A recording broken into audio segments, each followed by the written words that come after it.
solutions for that case. So again, just to remind ourselves where we were, what we want to see now is that we have a rectangular waveguide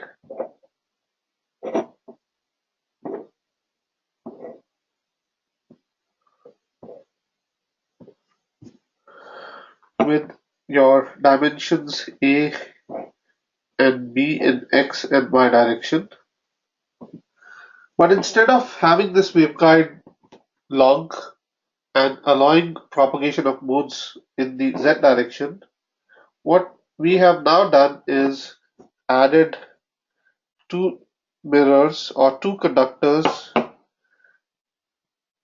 at the two faces.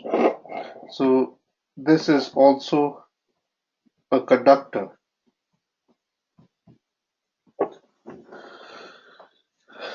So now effectively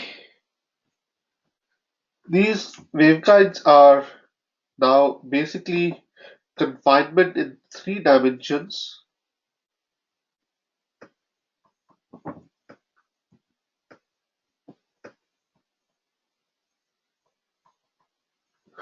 and if I have an electric field, the electric field will have to follow the boundary conditions not only along the x direction, which is in the A. So again, the geometry in terms of the coordinate systems we have been using is we have x direction in A, we have y direction in B side, and we have z direction along the length of this resonator.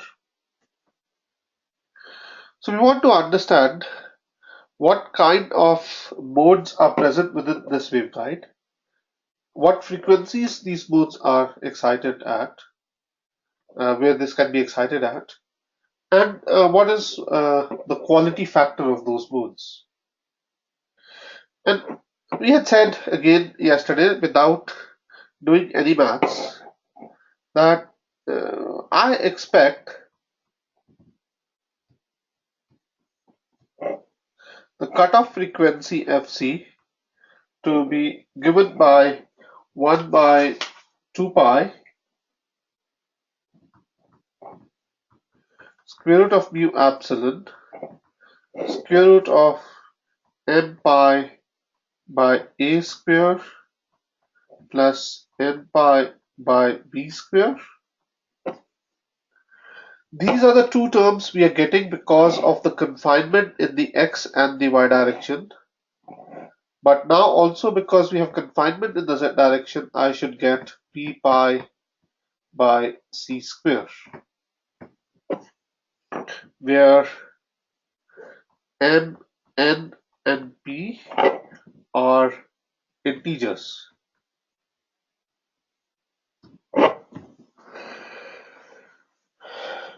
This is what I, having done this maths so many times now, when we only had a rectangular waveguide, when we only had a slab waveguide, we basically only had the first term present up there. When we had only the slab waveguide present, we only had this term present over here during the slab waveguide. When we added confinement in the other direction, in two directions, we got another term which was now telling us that the electric field has to go to zero even at those boundaries, and that created another term. So a specific lambda or half lambda has to fit within those two terms. And then now because we have confinement in the third direction, I expect that again the answer should be that only specific integral number of half lambdas should be covered, should be excited in the third direction too. Again, when we are looking for these modes, there is no unique TE or TM modes we can call in this cavity,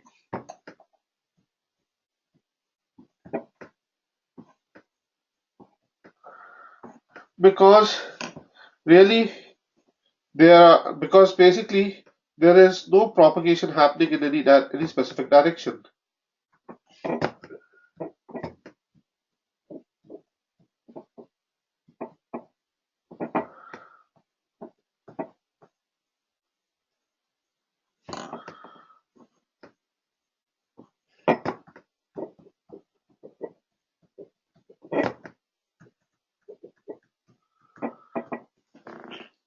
If I consider this waveguide, let's assume that I have a waveguide and I want to use the maths we have done before.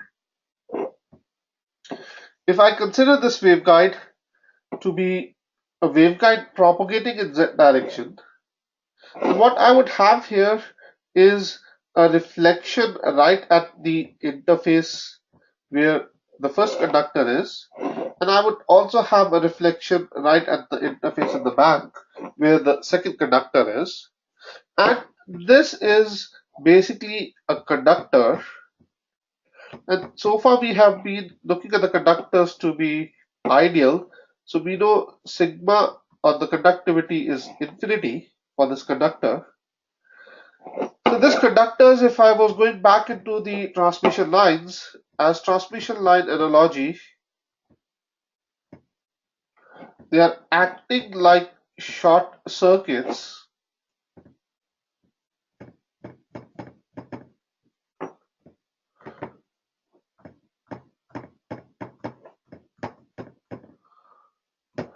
And if I go from any characteristic impedance onto a short circuit, I would get a reflection of -1 backwards, and I'll get a reflection of -1 on this side too.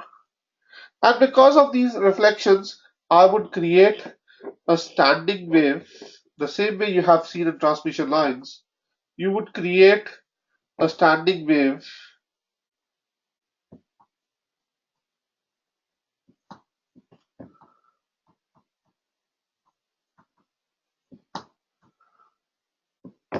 in z direction also. So there is no specific direction in which the mode is propagating. You could call any of the x, y, z direction to be your propagating mode, and you can do all this analysis. And with respect to what we call to be the direction, a TE mode in z direction, if you're calling z to be the propagation direction, the TE mode there may actually be the TM mode if you do the same maths by saying that the y direction is the propagation direction. The electric field distributions, the magnetic field distributions would look exactly the same, except how you have defined the modes would make it either TE or TM. So keep this in mind, please. It's a common mistake or misunderstanding students make. So for our calculations, we are going to assume we will choose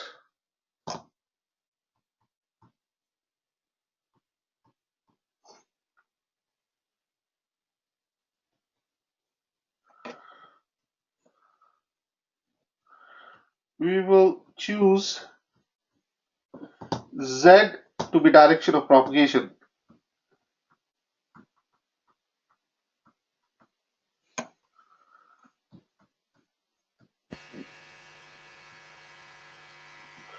And that's just an arbitrary choice. So all the modes we're going to define are going to be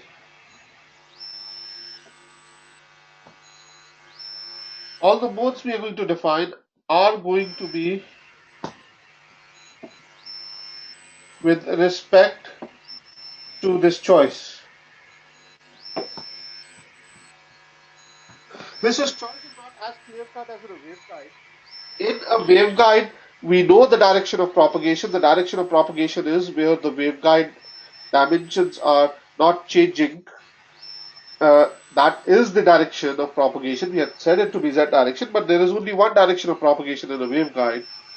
Whereas in a cavity, we have our confinement in all three directions. So we could arbitrarily choose any direction to be direction of propagation, and with respect to that, we can define our modes. So for our calculations, we're going to choose Z direction to be the propagation, just so that we are consistent with exactly what we have been doing before. And we are going to get the modes. Also, the modes now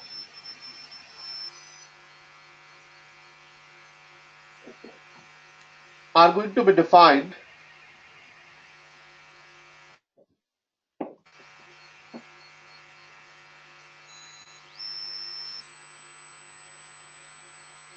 by a three-symbol map.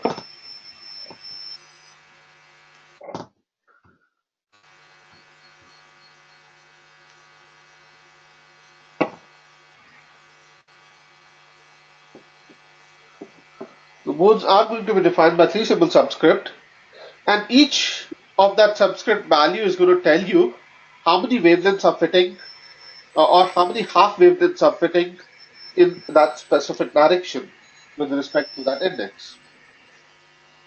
So let's consider the modes first. Let's consider the TM modes, and we expect to have three indexes, TM and P.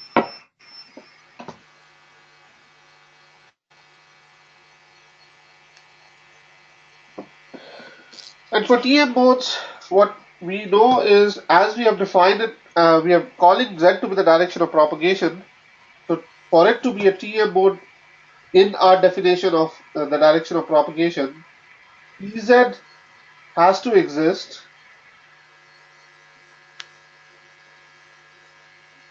Hz has to be 0. So basically, I have to solve for Ez, which is del square Ez plus omega square mu epsilon Ez is equal to 0. That's the equation I have to solve for.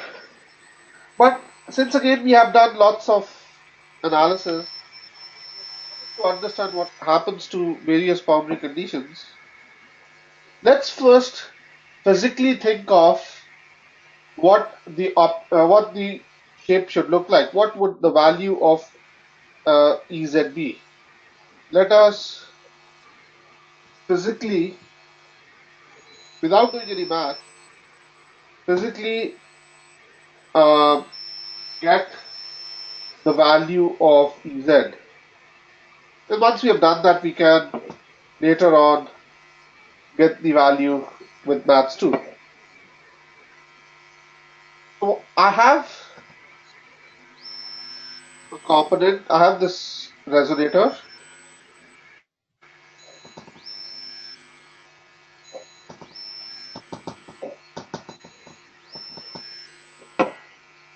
given by that direction,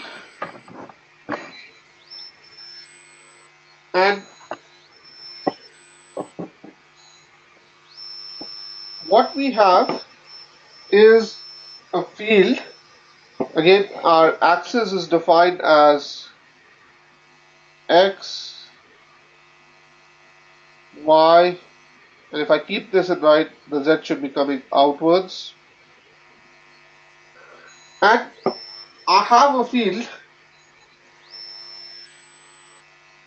which is Ez, which is pointing in the z direction. Now, this Ez is parallel to the conductors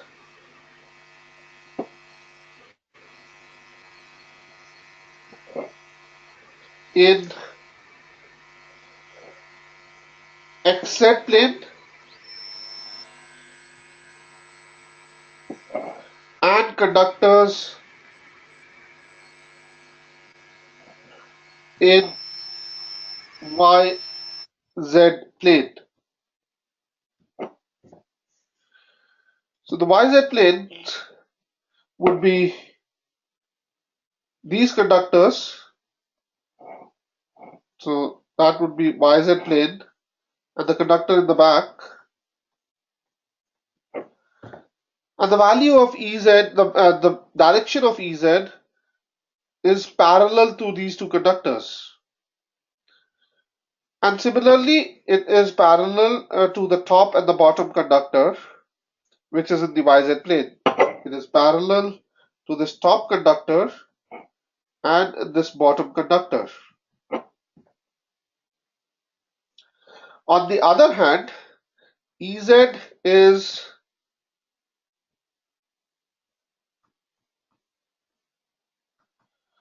perpendicular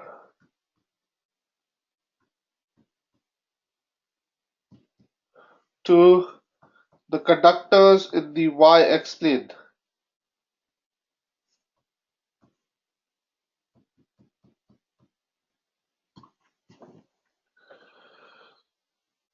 Because in the XZ or YZ plane, EZ is parallel to those conductors, the electric field has to go to zero there, and we have done this math so many times.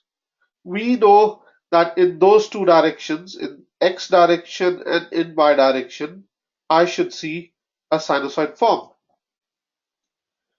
And because the conductors, this electric field is perpendicular, remember again, parallel electric field provides a sine formation. Perpendicular to conductor electric field creates cos formation. Parallel magnetic field creates cos formation. Perpendicular magnetic field creates sine formation. We have seen this in rectangular waveguides a few times now. So because of this, I can basically say that your Ez would be some constant, let's just call it E0, which would determine the amplitude of the electric field and thus the power going through that mode. But because the field is parallel in the x uh, in the xz plane, I know that this field has to have a sine formation. So this should be sine m pi by ax. It is parallel in y direction, so this should be sine n pi by by, but it is perpendicular to the conductors in the z direction, to the conductors which are in the xy plane. So this should be cos some p pi by c z, where m, n, and p are integers, so that the field fits within the same structure. We can solve this specifically. I'll just quickly go through the mathematical solution. We can solve this specifically. We can say that Ez, which has x, y, and z, is going to be, using the separation of variables, is going to be a function in x, a function in y, and a function in z.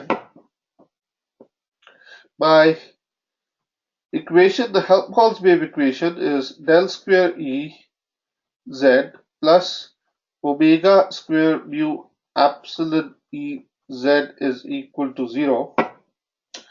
Substituting and opening it up, it's a simple Cartesian coordinates. You get del square by del x square plus del square by del y square plus del square by del z square.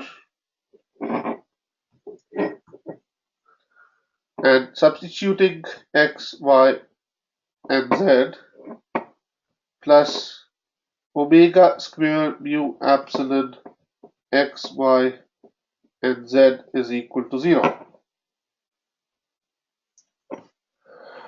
We'll get an equation now as yz d square x dx square. Again, remember now, instead of being partial, it would be full derivative because it's only varying with this. The function capital X is only varying with x, plus xz d square y dy square plus xy d square z dz square plus omega square mu epsilon x, y, z has to be 0.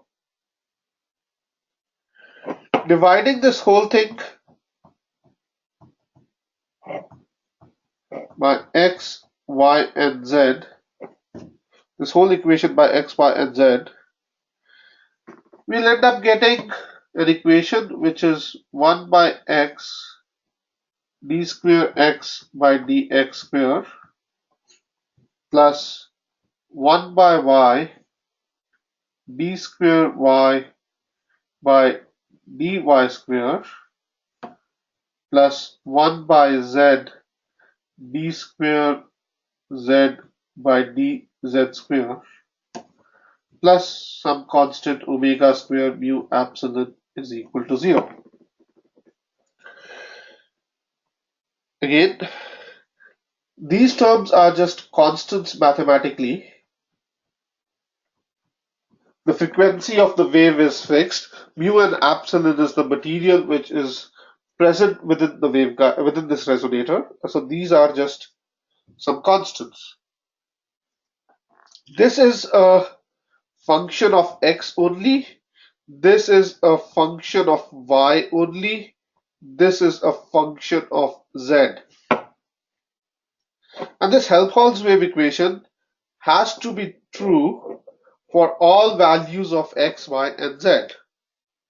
So the only way that can happen is if this function of x is a constant, this function of y is a constant, and this function of z is a constant, and the sum of all constants is equal to 0. So if you look at that, well, now you can call this as 1 by x d square x dx square is equal to some constant minus kx square. Similarly, we can write 1 d square y dy square minus ky square and 1 by z d square z dz square is minus kz square. Where again, this is maths we have done many times now, but kx square, ky square, and kz square are constants we have introduced.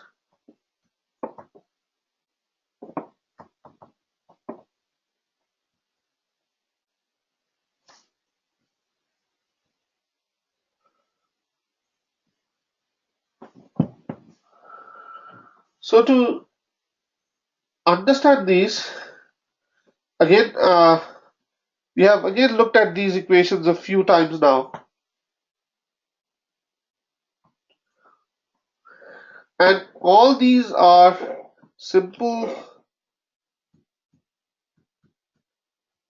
second order partial differential equations, and thus their physical solutions have to be sine or cosine forms.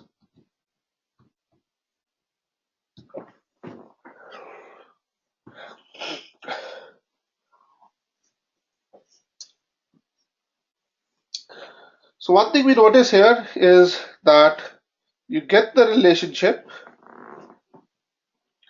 at minus kx square minus ky square minus kz square is omega square mu epsilon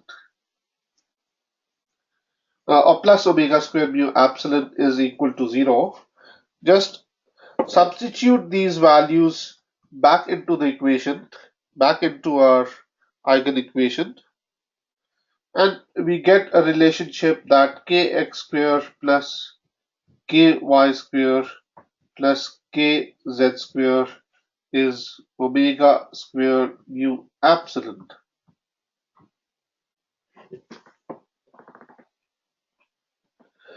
And since they are simple partial differential equations, We know that the solutions have to be of the form of some constant C1 sine kxx plus constant C2 cos kxx, and at yy you have to have C3 sine kyy plus some constant C4 cos kyy, and you have z, which is constant of that's some arbitrary constant C5 sine kz z plus C6 cos kz z. Since Ez is equal to 0 at x is equal to 0, means x at 0 has to be 0, which basically again gives you C2 is 0, only the sine function exists. And since Ez is equal to 0 at x is equal to a, basically sine kx a has to be 0 or kx has to be m pi by a. Very similar match to what we have done before. We're just applying the boundary conditions. So sorry if I'm going a bit fast, but it's just a revision of what we have been doing for a long time now. Similarly, because y has to be 0 and y is equal to 0, similarly y has to be of the form of C3 sine n pi by by. Applying the same boundary condition that y capital Y at y is equal to 0 is 0 and 0 at y is equal to b. For the electric field,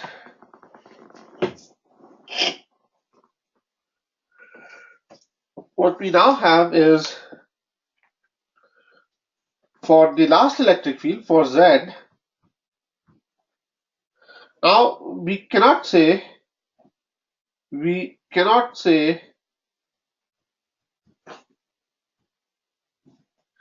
Ez is we cannot say Ez at Z is equal to 0 is uh, is equal to 0. Sorry. So for Z field, for Z at Z is equal to 0, this may not be 0. We cannot say that this is equal to 0. This may not be 0 because the field is perpendicular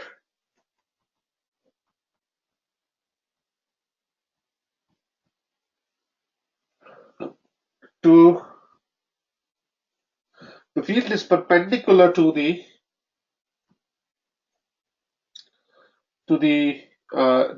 conductors, and perpendicular field is allowed. Perpendicular field creates a charge on the conductor. That field is allowed on a conductor dielectric boundary. So we cannot say that that is equal to 0. But what we can for sure say is that if I have this field, if I have this direction, I have Ez present. I'm not sure about that equal to 0, but if I have Ey present, then Ey has to be 0.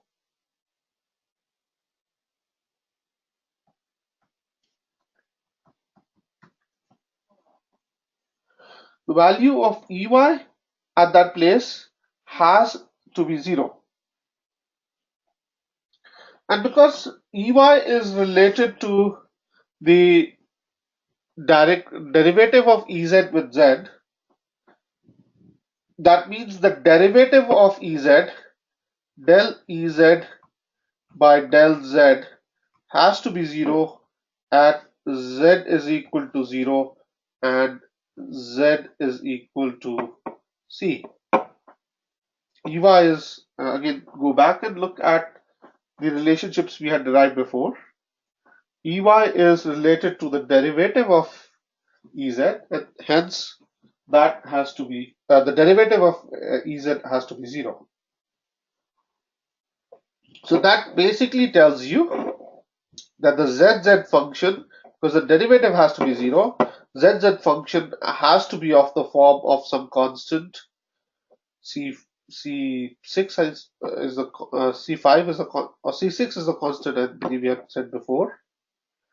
And because the derivative has to be 0, it cannot be a sine function, it has to be a cos function, so that when I take its derivative, it becomes a sine function, and I can force the sine function to go to 0 at Z is equal to 0.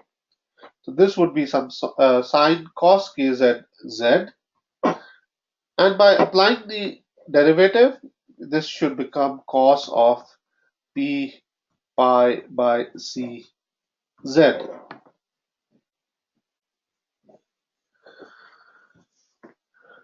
So it tells me again, so just with the maths, but I didn't even really need to do the maths. You could easily say that the Ez component, which is in x, y, and z, is going to be some constant. Multiplication of all three constant is still a constant, so we can put another constant for that. And because the field is parallel to the plates in the x direction, this should have a confinement in the x given by m pi by ax. This should have a confinement in the y given by n pi by by. And because it is perpendicular to the plates in the z direction, to the conductors in the z direction, this should have cos p pi by c z.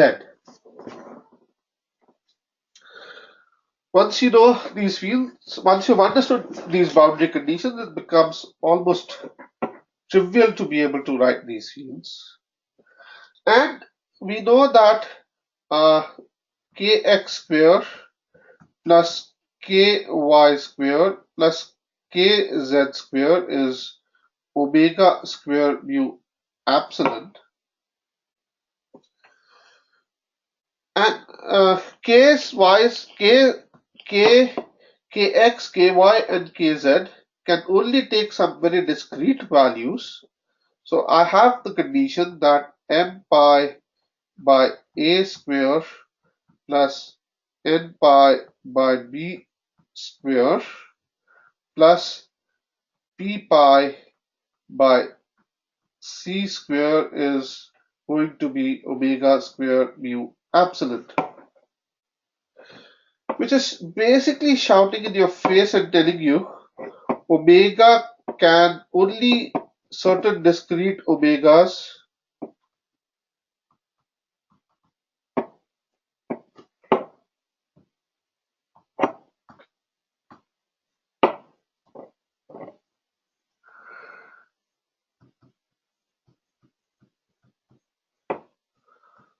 values of omega can be supported.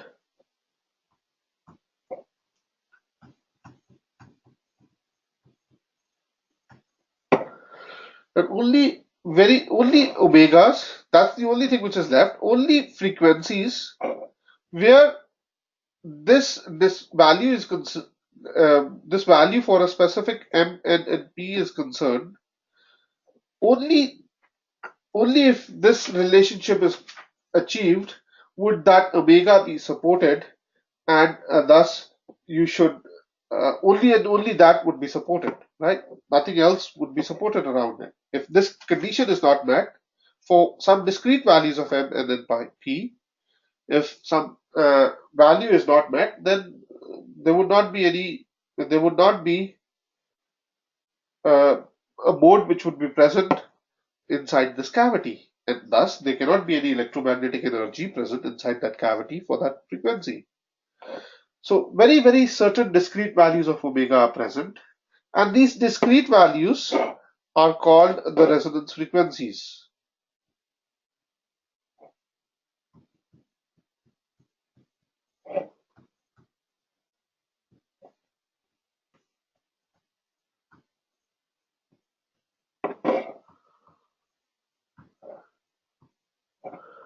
Normally written by omega r or Fr, which is omega r by 2 pi.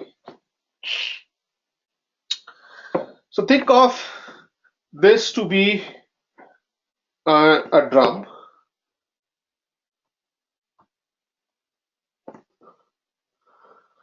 If you, when you have a drum, you can only generate very specific beats out of that drum.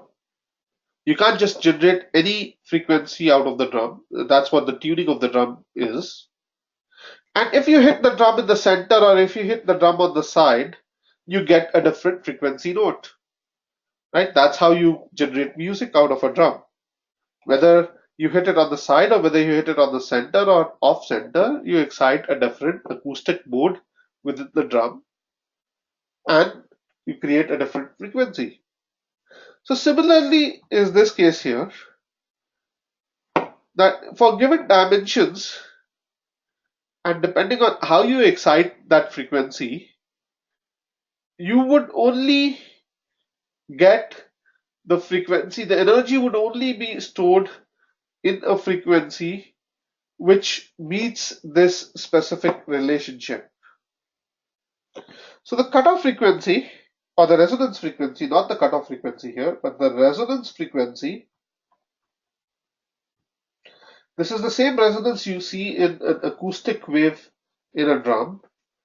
That's exactly the same thing you're seeing in an electromagnetic wave now in a cavity with metal all around.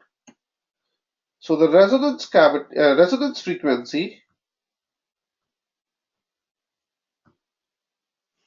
would be given by omega r is 1 by square root of mu epsilon square root of m pi by a square plus n pi by b square plus p pi by c square,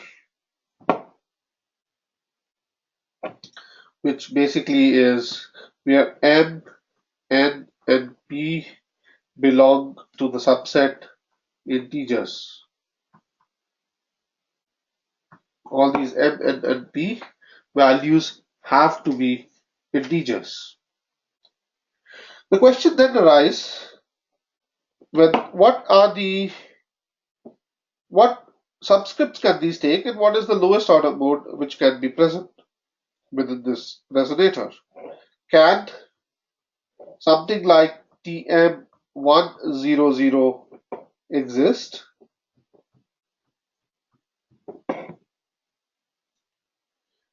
For example, or what is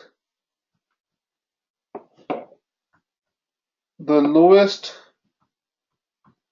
order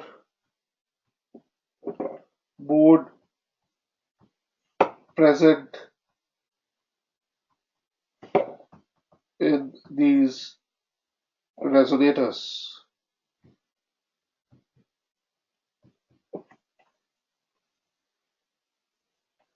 That's the next question which arises.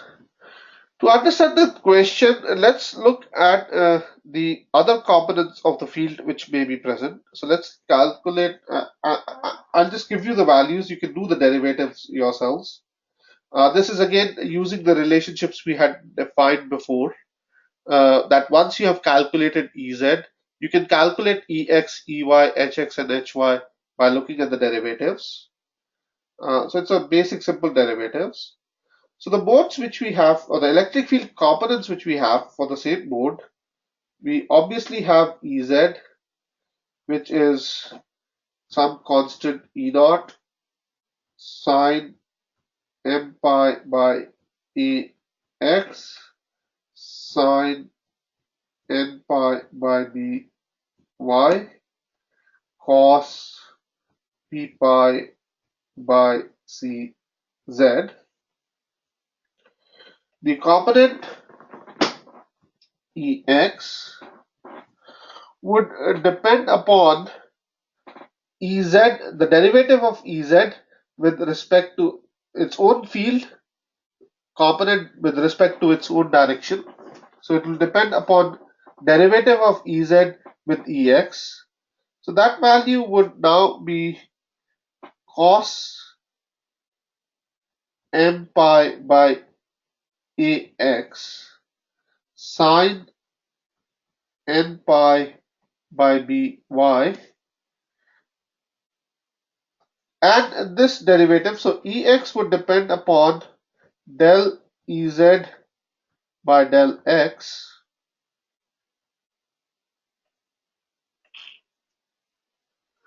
and also would depend upon the derivative of Ez with z itself. So that would be sine p pi by dz. And another way to think of this is that if I have a field Ex, Ex is a field in this direction. So we know that in the y direction it should have a sine formation because it is parallel to the y direction. This field is also parallel to the z direction, so it should have a sine component in the z direction too. But this field is perpendicular in the x direction, so this should have cos formation in the z direction.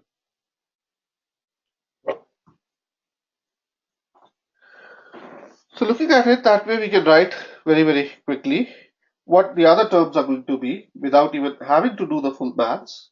Just looking at it physically, we'll have cos variation in x because the field is perpendicular to the plates in x. We'll have sine variation in y because the field is parallel to the plates in y, and we'll have it parallel in the z direction, so we'll have sine p d by y. Ey, on the other hand, is a field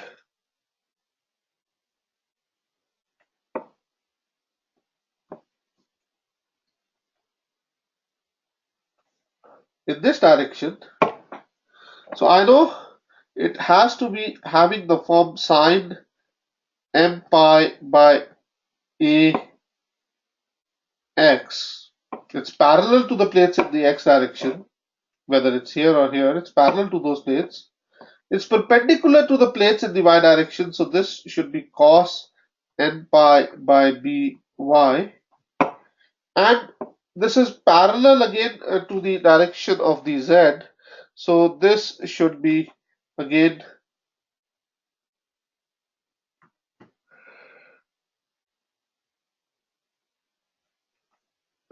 sine p pi by dz. Then you have hx,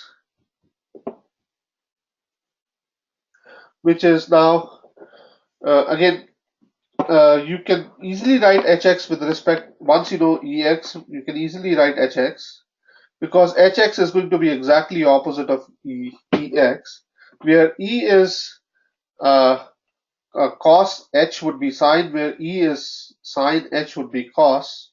So this would just become sine m pi by ax cos of n pi by by and cos of p pi, sorry, this is c, p pi by c z. And similarly, we can write hy as cos of m pi by ax sine of n pi by by and cos of sorry, uh, cos of p pi by cz. So these are the various terms we get. So let's consider any questions so far.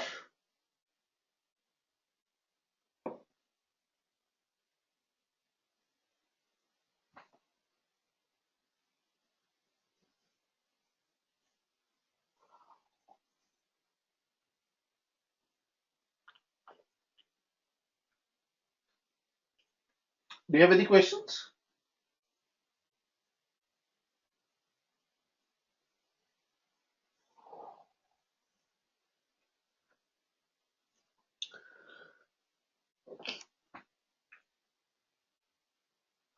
All right, let's No look at questions here, sir. okay. Let's look at various terms. Let's look at whether 100 term can exist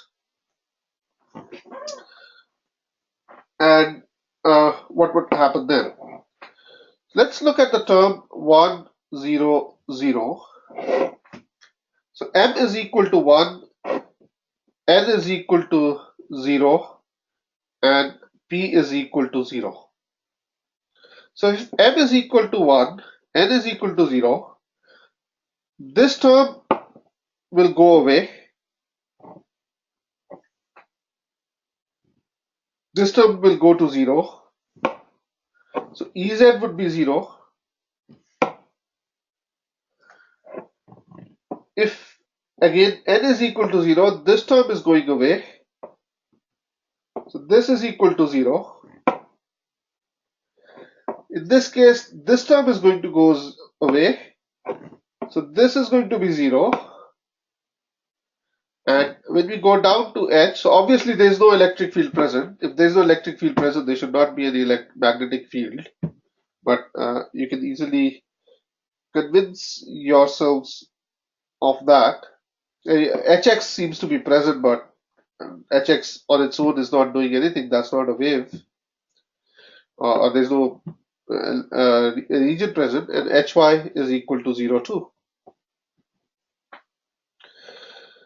So if you notice here, if I have a term 100, then there is no components of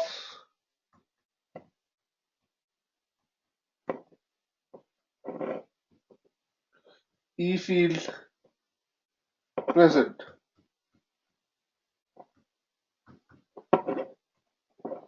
So this cannot exist.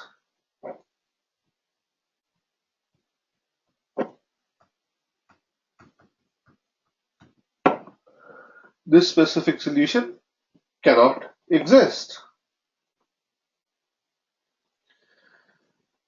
Similarly, if I was looking at any other combinations where there are two zeros,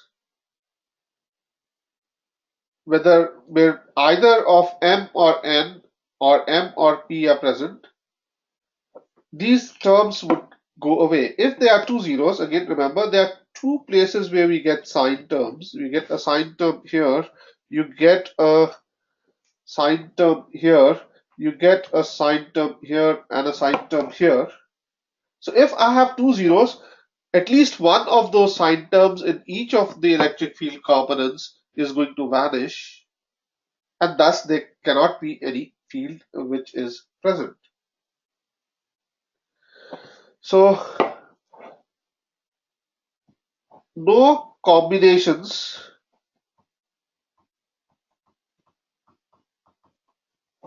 where at least two of m and p are equal to 0 can support EM energy in these resonators. So you have to have at least two of the components, at least two of those subscripts to be present within the case. Let's assume, just arbitrarily, if we assume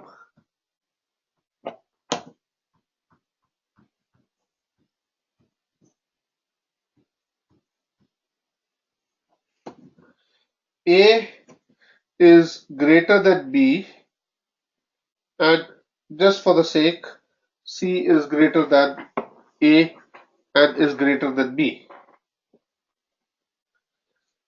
In that case, what would your cutoff frequency be? The cutoff frequency is, we have derived it, it's given by 1 by 2 pi square root of mu epsilon m pi by a square plus n pi by b square plus p pi by c square. So if I assume that the cutoff that the not the cutoff frequency here, sorry, the resonance frequency is given by that, and if I'm just assuming that the dimension C is greater than A is greater than B, and at least two of M and N's have to, two of M and P has to have some integer value not equal to 0 for a mode to exist, then it is very clear that what would the lowest mode which could be present would be when M is equal to 1, because C is greater than A.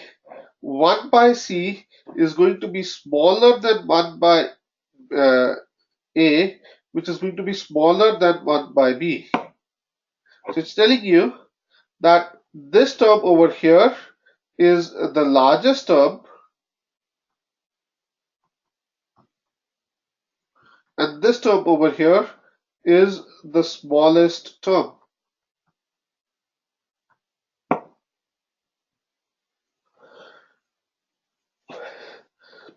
And m pi by A is in the middle of that. So if this is the case, then the lowest mode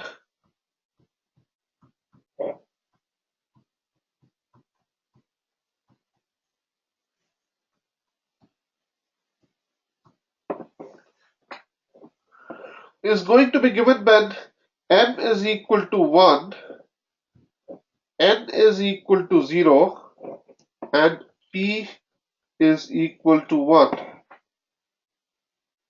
That is going to be the lowest mode which is going to be allowed within this waveguide, or within this resonator. So the lowest cutoff, lowest resonance frequency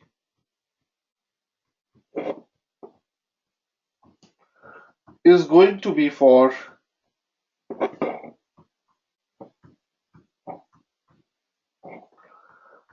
TM101 mode. What does one mean? This one means there is one lobe for Ez, there is one lobe in x direction. 0 means no variation in y direction. The amplitude remains constant in y direction. And the last one again means x and z direction. So in x and z direction, if I was plotting the electric field distributions for Ez field, you would have at least one, you would have exactly one half wavelength which would fit within those two cavities, within those two mirrors, or within those two conductors in, in the x direction and in the z direction, but the amplitude would not vary at all in the y direction. So that would be the lowest cutoff, lowest resonant frequency, which would be supported by this cavity for the TM mode. Let's also look at the TE modes, and I won't do the maths. We'll just look at the problem and we'll try to write what the solutions are going to look like without even having to do the maths, now that hopefully we have started to understand these modes pretty well. And again, these modes are defined with respect to Z. If I change the direction of propagation, what I am calling a TE mode could very well be called a TM mode. So what we have for a TE mode is Ez has to be 0 and Hz exists. So I'm looking for solutions of Hz. Again, in the cavity,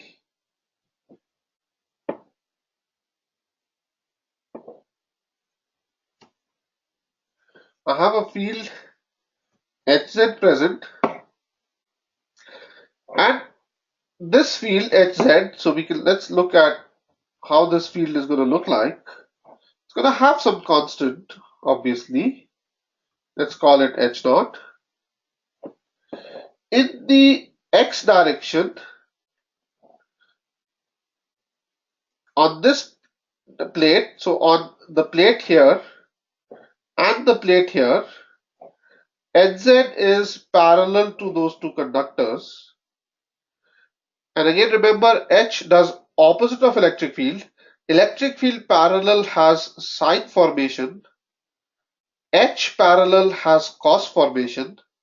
So this should be cos of some m pi by ax. Again, because parallel to yz conductors. Similarly, Hz is parallel to the bottom and to the top. So this should have cos of n pi by by. But Hz is perpendicular to the conductors in the z direction.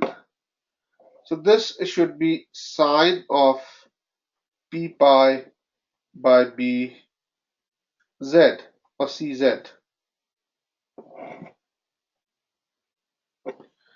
Because of that, I would have Ex present, and this value, this would depend upon some constants in front, but at least we can look at its sinusoidal variations. This value, which is Ex now, Ex is pointing in this direction. It's perpendicular to the planes in the x, so this should be cos of m pi by ax. It's parallel to the other two conductors, so it should be sine of n pi by by, sine of p pi by cz.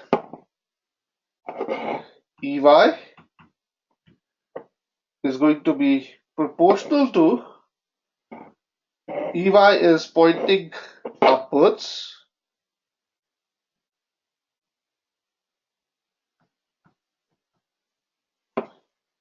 and thus it is perpendicular to the conductors in the y direction, but parallel to the other two conductors. So this should be sine of m pi by ax. It's perpendicular to the y, so this should be cos of n pi to by and sine of p pi to CZ.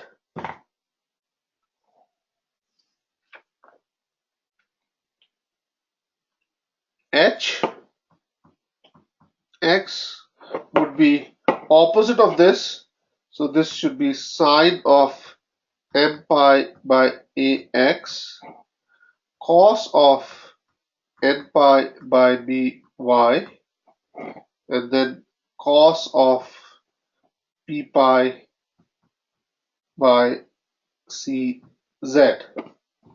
And similarly hy would be opposite of ey or same as ex, and so this would be cos of m pi by ax sine of n pi by by, and then it'll be cos of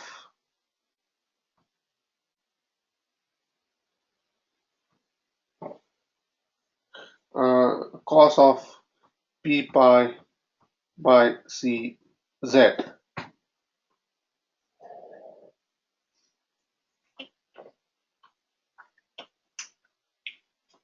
So these are the field variations we are going to get. The proportionality constants which are here, you can easily derive them, and I'll put them online for you. But these are coming directly from the derivatives we have done before. We just have to keep on doing that maths. But physically speaking, we can write the variations of the field very, very quickly as it is shown here.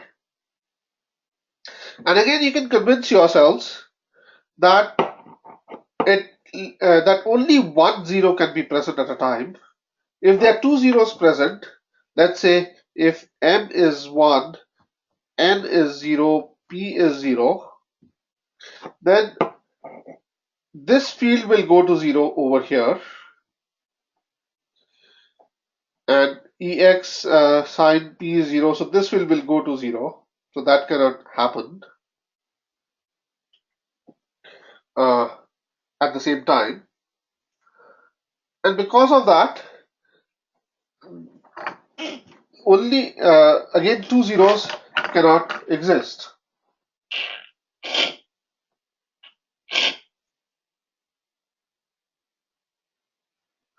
And again, if you now notice, the resonant frequency for TE mode, F resonant, still remains the same, 1 by 2 square root of mu epsilon square root of m pi by a square plus n pi by b square plus p pi by c square.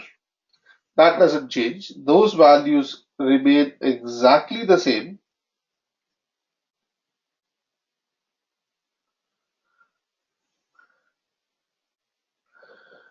And the other thing you would notice is that this expression doesn't change, but you do have a problem. You do have certain cases here which are not allowed. For example, if p is equal to 0, then this term will go to 0 over here, and this term will go to 0 over here. So there's no electric field left, thus there cannot be any term. So if p is equal to 0,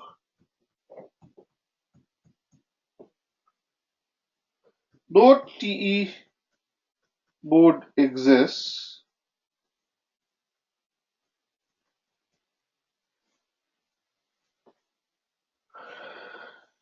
and similarly you can start doing it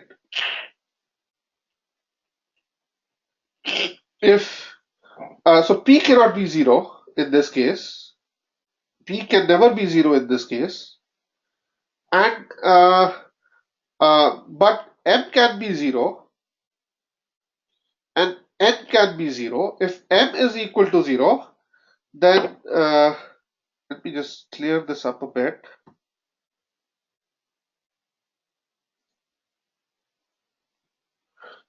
if m is equal to 0 and n and p exist,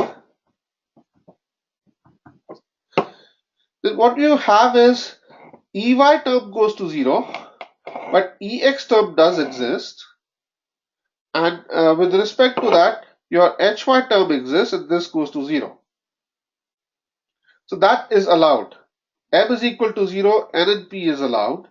Similarly, if you have m exists, n is equal to 0, p, that is allowed too. If m exists, n is equal to 0. If n is equal to 0, then this term will go to 0 over here. So this will not exist, but this term will be allowed. So this will exist, and similarly this will exist, and this will not be allowed. So for TE modes, we have multiple conditions. For TM modes, we only had one condition. The one and only one condition was that there can be only one maximum 0 within the fields present. That was the only condition which was present for TM modes. But for TE modes, there's another condition. The first condition is still the same. There can be maximum of 1 zeros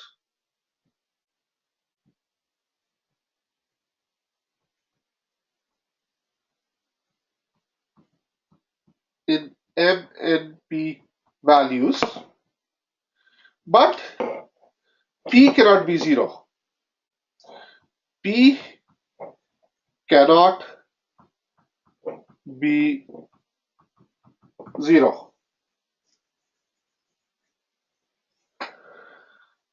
So though this resonance frequency is exactly the same as you have for the TM mode, the TM101 mode, for the condition we have for the case we have that C is greater than A is greater than B, TM101 mode is actually is the same mode as this one over here, but sorry, let me rephrase that. So because of this condition, again, if C is greater than A is greater than B, the case we have been looking for before, and that was just arbitrarily chosen. Basically, I'm saying whichever is the largest direction, I'm going to call it Z direction. Whichever is the second smaller direction, I'm going to call it X, and the third direction is Y. The smallest direction is Y. So if this is the case, if C is greater than A is greater than B, then we know TM101 exists and TE101 will exist. And these would be the lowest cutoff, lowest resonant frequencies, not cutoff, but resonant frequencies.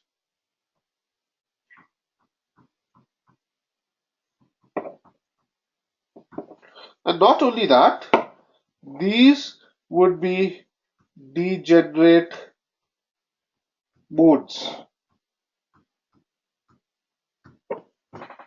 These values would be degenerate. Well, after that, you'll end up getting TM110,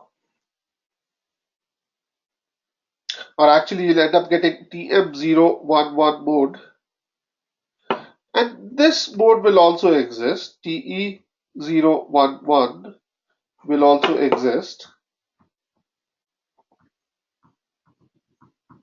Again, C is greater than A is greater than B. So 1 by C is less than 1 by A is less than 1 by B. So first we made combinations of the two smallest ones, which gives you these two modes. The second combination would be of the smallest with the next one. So you have one here and one here. And those modes will exist for both TE and TM. And then the third case will be Tm, just clear those.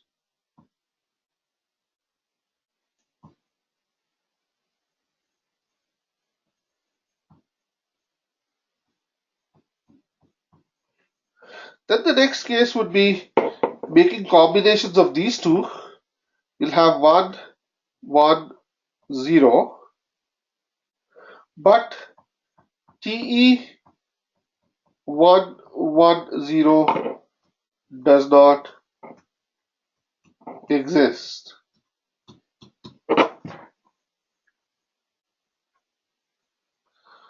So you have to be careful of any time when when P is equal to 0, the Te mode cannot exist for that case. Basically, it's basically saying that the electric field cannot have constant variation in the z direction.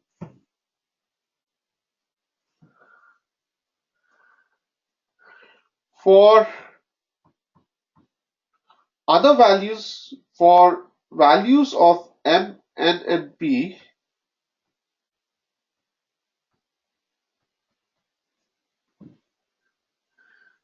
where none of the mode indexes are 0,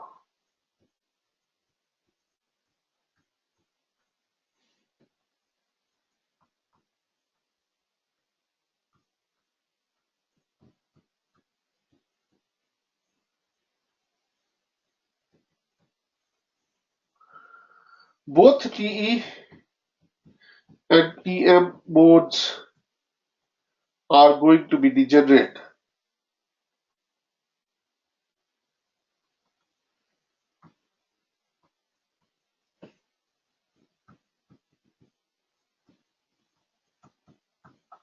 All those modes are going to exist and they are going to be degenerate.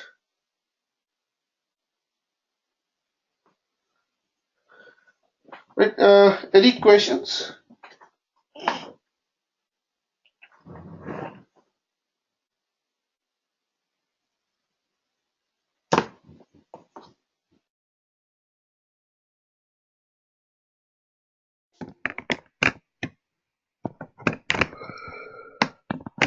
Any questions on what we have done so far?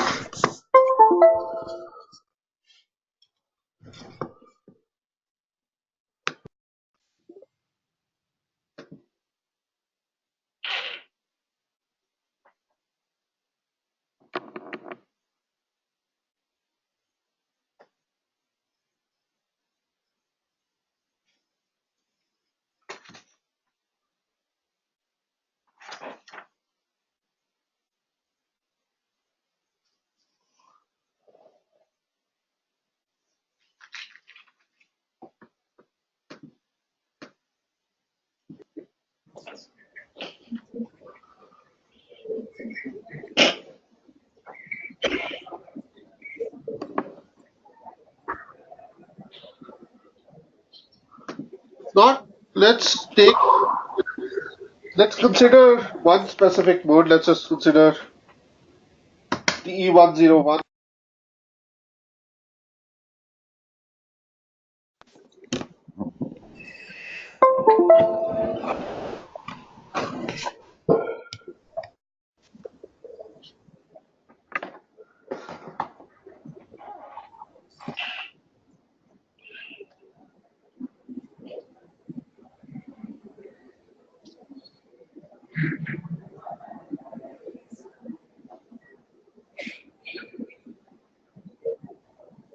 Again, we are assuming C is greater than B is greater than A.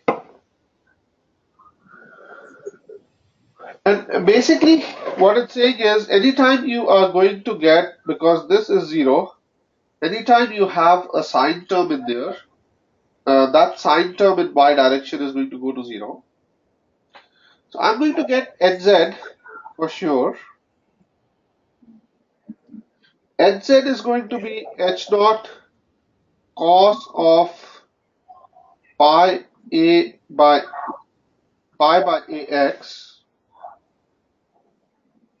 cos of 0, which is 1, and then I'll have sine of pi by dy.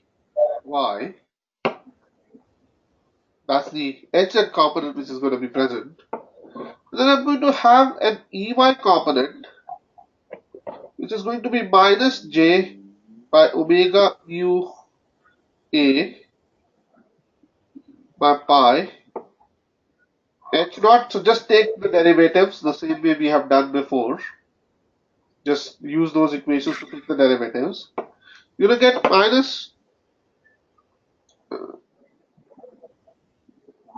minus j omega mu a by pi of h naught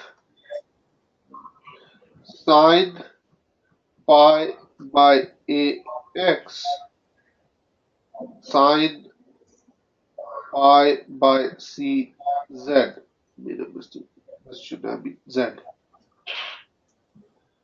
And I would get an hx component which is going to be minus a by d h naught sine pi by ax cos of pi by c z.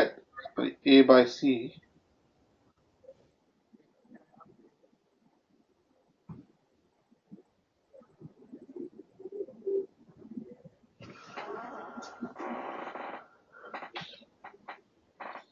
Now there is something to notice here. We have already looked at how the fields are going to look like, but there is another very interesting thing to notice. That if you take a look at these two fields, they are off in time with respect to other. There is a minus j present over here, and this part is real.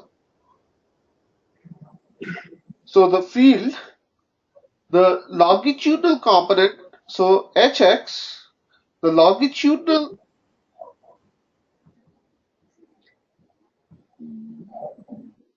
and transverse component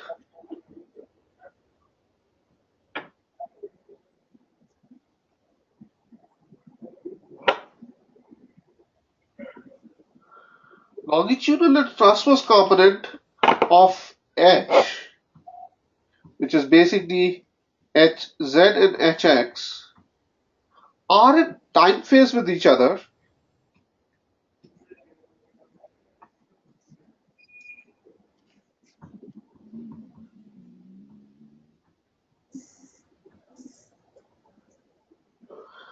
and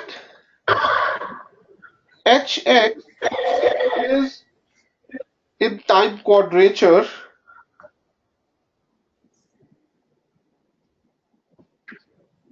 It is 90 degrees off. It's in time quadrature with the electric field. That's what this minus j is telling you. Minus j is basically ej pi by 2, or e minus j pi by 2.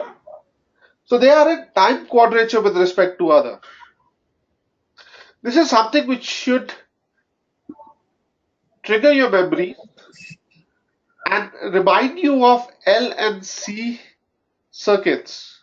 In L and C circuits, the voltage in the voltage across the voltage across the capacitor is in time quadrature with the current across the inductor. There is a time difference, and that time difference is the one which is creating energy to be recirculated. When the capacitor is getting charged, the inductor is giving its magnetic energy out. When the inductor is getting its magnetic energy, the capacitor is discharging. And that is what creates a resonator. That is what starts to create the oscillations which you probably have seen in your circuits courses before. That's the same thing you see in a simple harmonic oscillator too.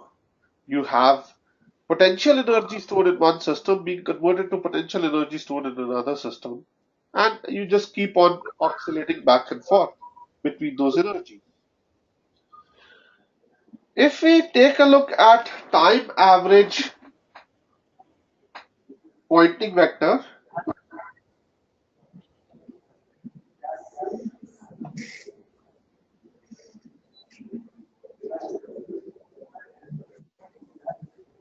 which half of real of ex uh, ey in this case ey cross hz. There is no real part to that. You have a j in front and everything else is a constant. There is no real part to it. It's a purely imaginary term. The the two fields are exactly 90 degrees off each other. So there is absolutely no real part left towards it. So the time average pointing vector S average is equal to 0. And S average tells you how the power propagates.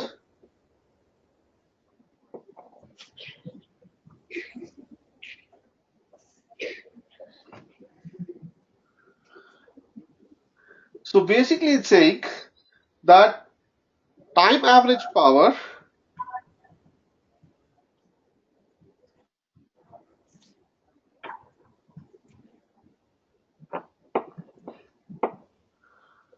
transmitted in any direction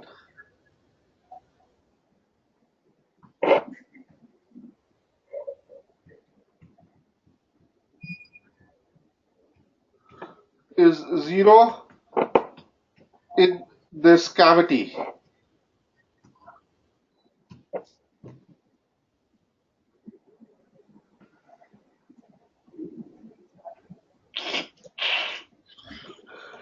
So the basically it's saying that that energy, whatever energy you have put in the system, is going to be stored in that system. That energy is not going to go anywhere. Yes, there would be parts of the time when that energy is going to be in the electric field, so it will be an electric energy. There would be another parts where it will be magnetic field, but this energy will just keep on oscillating between the electric and the magnetic energy, and is never going to escape out of the cavity, assuming that ideal conditions we have so far. We are um, assuming the ideal conditions we have defined so far. So again, these equations, as soon as you derive these equations, and it's not only true for TE101 mode, but it's true for any TE or TM mode. The transverse components of the electric and the magnetic field would always be in time quadrature, would always be off by 90 degrees. There would always be J there. And so there cannot be any pointing vector present in any specific direction.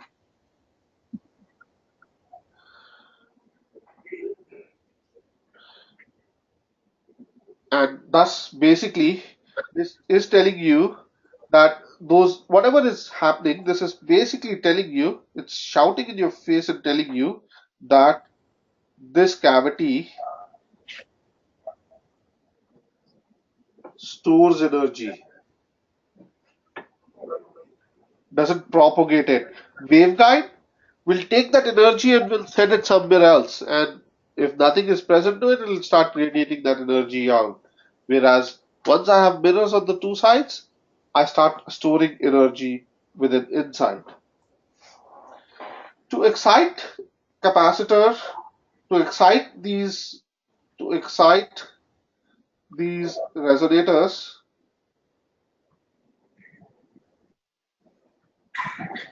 you basically use small probes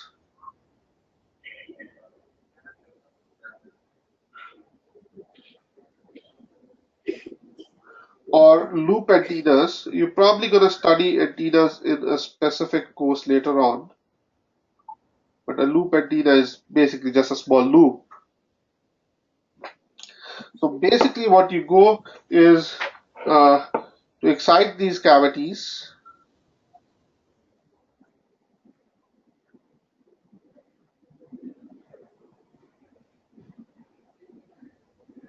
What you do is you have a small antenna or a loop with a conducting wire in the center, and depending on the position you put it at, you can excite a specific mode. If you put this antenna at the position where the mode is expected to have its maximum amplitude, then you would preferentially excite that specific mode. Uh, so either it's a probe excitation like that, or it can also be a loop excitation. Normally, in the loop excitation, what you'll have is a small current loop put in,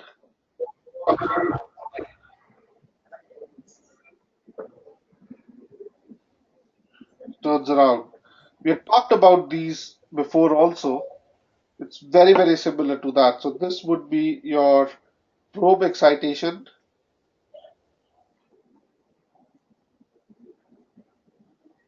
and this would be your loop excitation.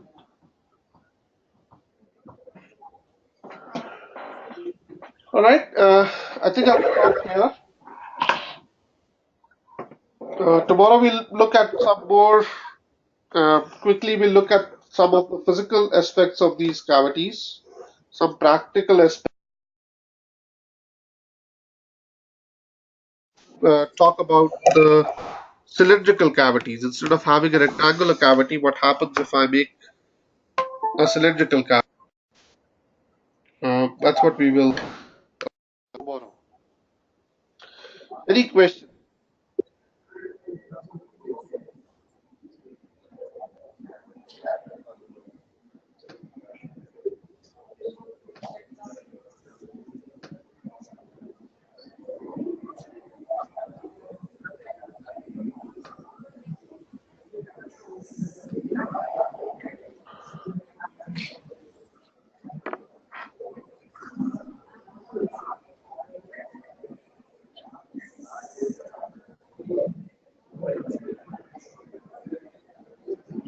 So no questions from our side, sir. Okay.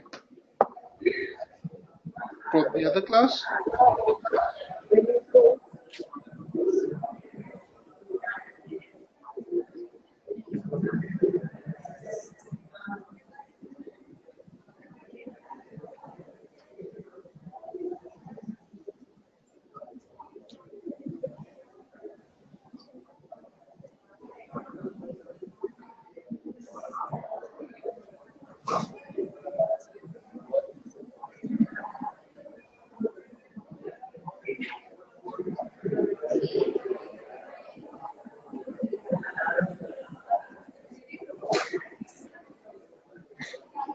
So we'll meet tomorrow. So we'll wind up the class.